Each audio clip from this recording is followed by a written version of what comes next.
Gusto niyo bang malaman kung magkano ang aking nagastos dito sa aking pagpapagawa dito sa aming bahay kubo?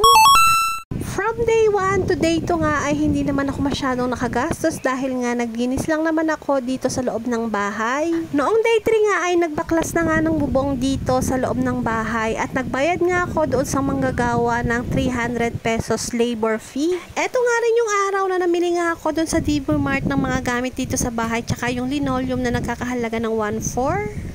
Noong day 4 naman ay medyo malaki nga yung nagastos ko dahil nga maraming ang binili ng mga bubong, nasa 12 yata yun. Tapos yung iba pang mga materyales tsaka yung mga pagkain ay umabot nga ng 7,000 plus yung aking nagastos. Noong huling araw nga ng paggagawa ay umabot na nga ng 2,400 yung aking ginastos nung araw na yun. Noon nga nagpa-flooring ako dito sa may labasan.